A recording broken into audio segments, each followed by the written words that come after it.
বঙ্গবন্ধুর জন্ম না হলে আমরা আজকে যেটা বলছি বাঙালির অস্তিত্ব, এই অস্তিত্বেরই আমরা অনুসন্ধান করার সুযোগ হতো না, স্বাধীন সার্বভৌম একটি বাংলাদেশ প্রতিষ্ঠিত হতো না।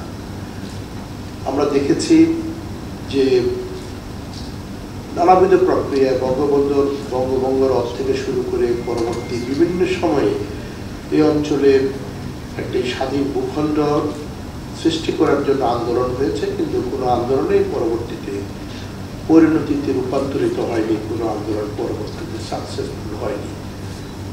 বঙ্গবন্ধু ধারাবাহিক আন্দোলনের মধ্যে দিয়ে, ধারাবাহিক সংগ্রামের মধ্যে দিয়ে একটি রাষ্ট্রের বা বাঙালি জাতির ফিলোসফি কি হবে, দর্শন কি হবে, এ বিষয়ে মানুষকে ক্রমাগতভাবে দীক্ষিত করে একটি জাতিরাষ্ট্রের জন্মের দিকে আমাদেরকে অগ্রসর করে নিয়েছে।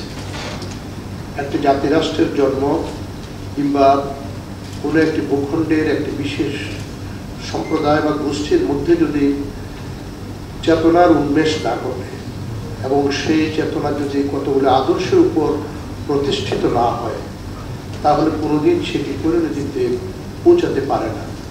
মানুষ প্রথম বুঝতে হবে, নেতাকে মানুষ বিশ্বাস করতে হবে, নেতা যে কথাগুলো বলছেন সে কথাগুলো মানুষের কথা কিনা সেটি মানুষকে উপলব্ধি করতে হবে। তার সাথে সাথে দেশের সকল সম্প্রদায়, শিক্ষাবিদ, সাংস্কৃতিক কর্মী থেকে শুরু করে সাংবাদিক থেকে শুরু করে সামরিক বেসামরিক পর্যায়ে যারা কাজ করেন, প্রত্যেকের উপলব্ধিতে আসতে হবে নেতা যে কথাগুলো বলছেন সেই কথাগুলো সকলেরই কথা। আর এটি যখন সকল দেশের ভেতরের সকল গোষ্ঠীরই কথা হয়, তখন সে আন্দোলন সফলতা লাভ করে। বঙ্গবন্ধু এই যে সফলতা লাভ করা, একটি স্বাধীন সার্বভৌম রাষ্ট্র প্রতিষ্ঠিত করা, একটি অসাম্প্রদায়িক রাষ্ট্র প্রতিষ্ঠিত করা, তার পিছনে মূল শক্তিটি ছিল বঙ্গবন্ধুর প্রতি এদেশের মানুষের আস্থা এবং বিশ্বাস।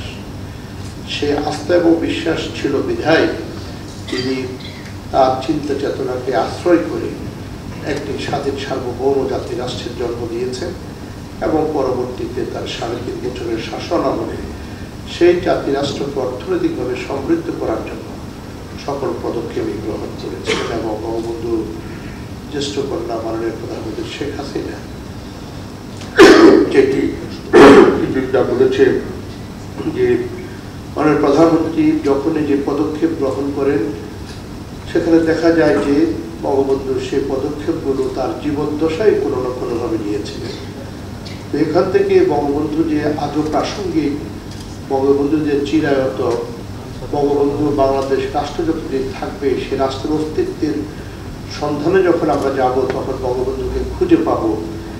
মাননীয় প্রধানমন্ত্রীর বক্তব্য থেকে সেই কথাগুলি খুঁজে পাই আমরা। বাঙালির অস্তিত্বের উৎস বঙ্গবন্ধু, বাঙালির যে অস্তিত্ব, যে বাঙালিত্ব অথবা যেটি আমরা বলবো যে আমাদের বাঙালি জাতীয়তাবাদ, এই জাতীয়তাবাদের উন্মেষ ৫২ ভাষা আন্দোলন থেকে ক্রমাগতভাবে সৃষ্টি। ৫২ ভাষা আন্দোলন থেকে ভাষাতান্ত্রিক যে সংগ্রাম হয়, সেই সংগ্রামে আমরা লক্ষ্য করেছি যে এর জন্য প্রথম যিনি কারাবরণ করেন, বঙ্গবন্ধুরও প্রথম রাজনৈতিক কারাবরণ ১৯৪৮ সালে ১১ই মার্চ ভাষার জন্যে। সেটি আমাদের সচিবালয়ের পাশে, আমাদের পাশে সচিবালয়, এখানে ভাষার জন্য সেদিন পিকেটিং হচ্ছিল।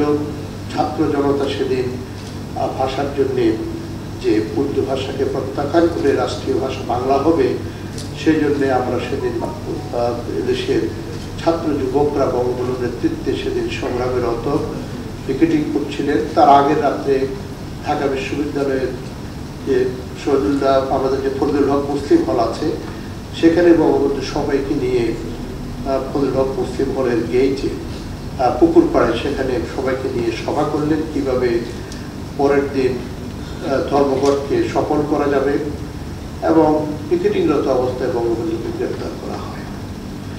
সে থেকে ৫২ ভাষা আন্দোলনের সময়ে তিনি যখন ২১শে ফেব্রুয়ারি তিনি কারারুদ্ধ ছিলেন, এবং সেখান থেকে আন্দোলন সংগ্রামের আগে এবং পরে যে কীভাবে সংগ্রাম পরিচালিত করতে হবে এবং সফলতা নিয়ে আসতে হবে সে সংক্রান্ত পরামর্শ সে সময় যে ছাত্র সংগঠন ছিল, ছাত্রলীগ সহ অন্যান্যদেরকে সে পরামর্শ বঙ্গবন্ধু দিয়েছিলেন।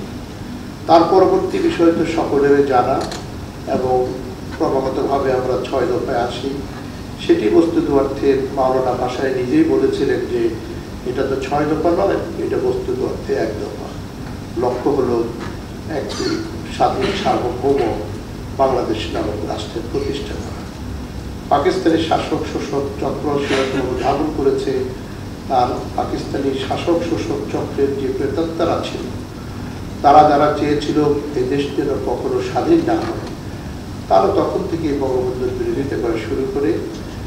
কিন্তু ইতিহাসের বাস্তবতা তো হলো এইটি যে যে মানুষের মনের কথাগুলোকে আশ্রয় করে এবং বাস্তবতাকে উপলক্ষ রেখে যে আন্দোলন সংগ্রাম রচিত হয় এবং যে আন্দোলন সংগ্রামের প্রকৃত অর্থে শোষক শ্রেণীর চরিত্রকে খুব সহজে উন্মোচিত করা সম্ভব হয় সাধারণ মানুষের কাছে, সে আন্দোলন কখনো ব্যর্থ।